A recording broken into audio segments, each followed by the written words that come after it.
Сәлем достар, мен бүгін сіздермен груздей салатын дайындайтын боламын. Заттары өте қолжетімді бағада. Бізге керекті заттар 40 қабат, яғни капуста, сәбіз, қияр, түрлі түсті перец, чеснок. Бізге кристалл тұзы керек болады, приправа, және банкіде жабылған, тұздалған саңырау құлақ, груздей деген түрі керек болады. Осыны пайдаланатын боламыз.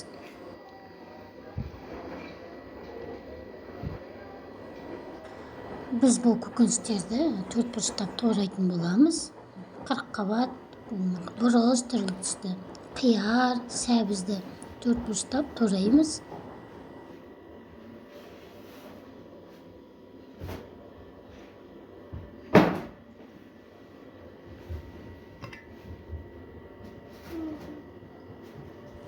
Табаны қыздырып май құямыз. 40 қабатты сәбізді 1-2 ғана минут қана қуырып алатын боламыз. Одан кейін түрлі түсті перецті де жұмсартып қуырып аламыз. Қуырылған көкөністерімізді ыдысқа аударамыз. Видеода көріп тұрғандай, сәбіз 40 қабаттар өте жұмсақ болмау керек, жегенде күркілдеп қытырлап тұру керек. Перецімізді, қиярымызды 1 минут қана қуырып аламыз. Қуырылған көкөністерімізді араластырамыз. 40 қабат, сәбіз, қуырылған перец, чесногымызды және қиярымызды, туралған гнездо саңырау құлағын және кристалл тұзын салып араластырамыз.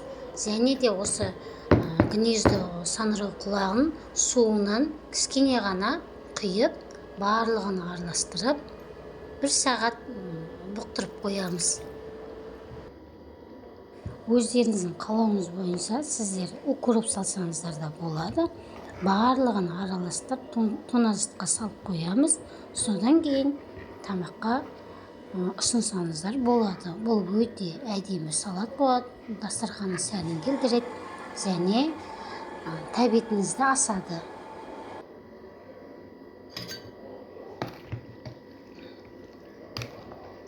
Бұл гнездо салаты өте әдемі және дәмді салат, тойымды. Егер сіздерге қонақтық шақыратын болсаңыздар, етпен бірге ұсынсаңыздар болады. Өте керемет салат. Сіздер де жасап көріңіздер.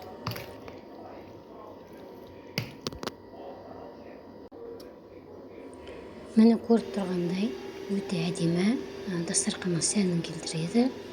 Сіздер де үйден жасап көріңіздер. Бір жасағаннан керемет шығады. Ас болсын. Сіздермен бірге Камилова Райлан. Және де каналыма тіркелуді ұмытпаңыздар.